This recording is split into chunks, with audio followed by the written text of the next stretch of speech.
Hi guys, it's Mary. Welcome back to the channel. Today we're going to be going over an eye look using and reviewing the ABH new palette Riviera.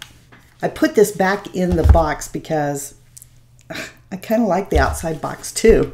It's raised gold letters that say Riviera, and on the back it has all the good stuff, you know, the ingredients and all the stuff about it. Let's open up the box and get in here and look at this. Now, this one is a canvas. See? Even though it's not the velvet exterior, I don't know that this would clean up any better, but yeah, it's different. Kind of reminds me of tennis shoe material, you know, like your kids.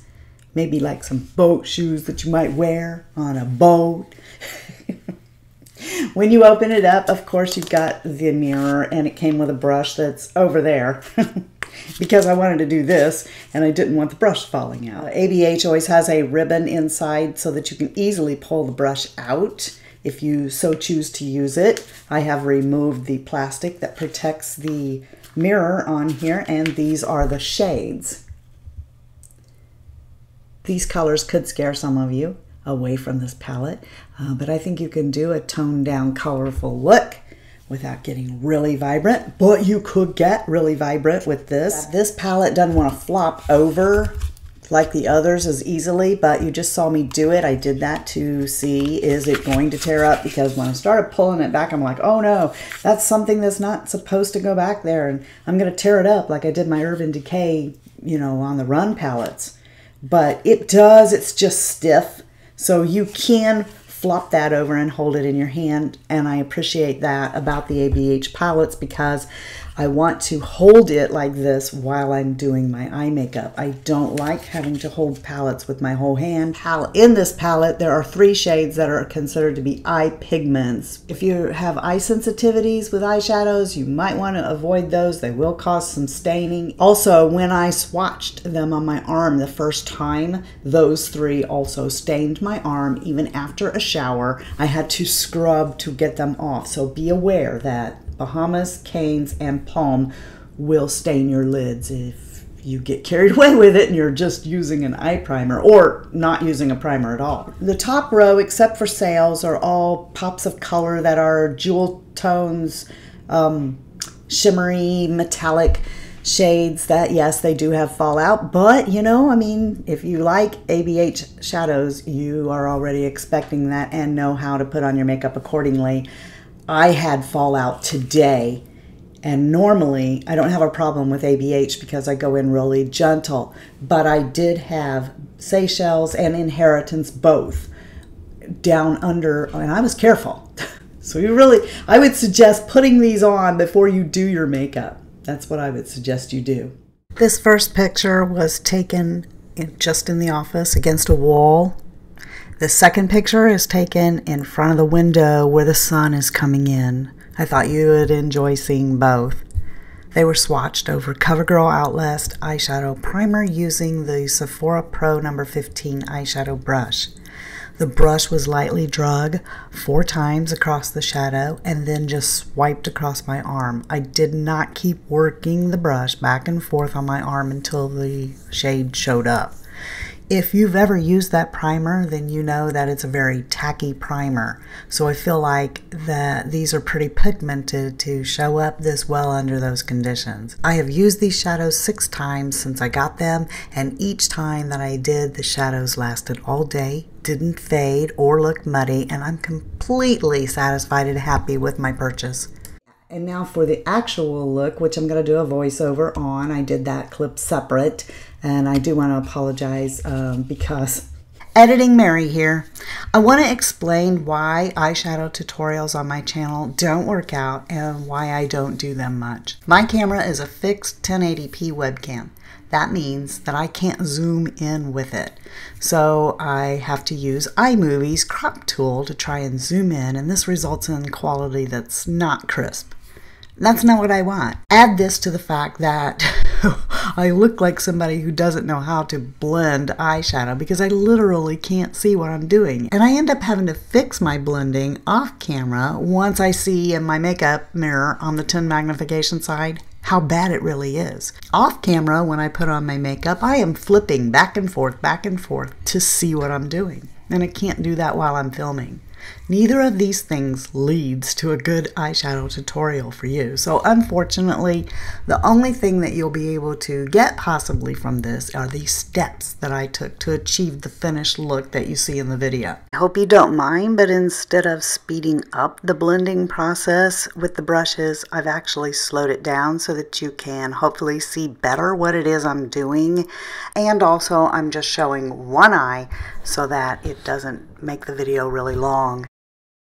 Having already primed my lids with MAC Paint Pot and Painterly, I am using a Wayne Goss number 17 blending brush with the matte shade called Cabana, high above my crease and just under where I would highlight my brow.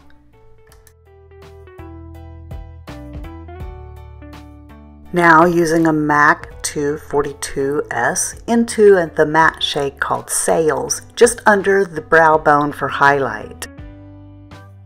Using a Wayne Goss number 19 blending brush, I'm working the matte shade called Coastline, back and forth and in circular motions from my crease upward and just under where I placed Cabana.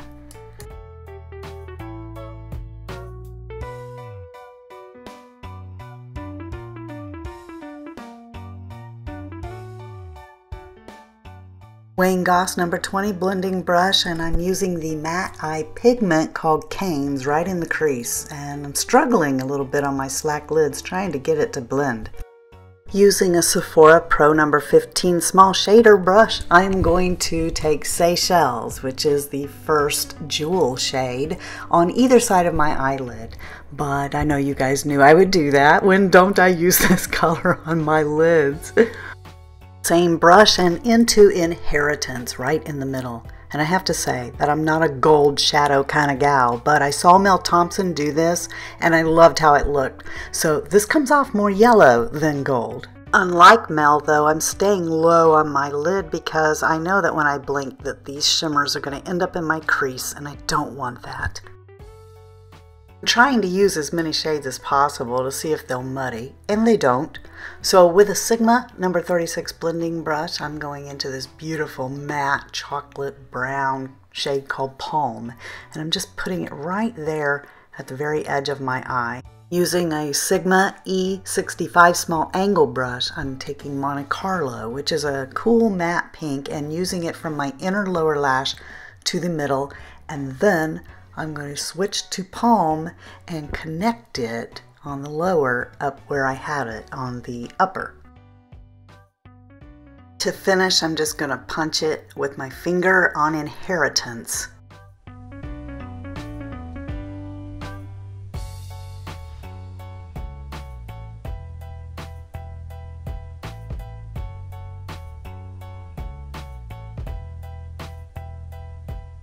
I hope you guys know you're the best part of the Fritzy family, and if you're not part of the Fritzy family, just hit the red subscription button and then you will be. If you're not having a blessed day, please go out and be a blessing to somebody else. And until next time, love you, see ya, bye, and I'm out.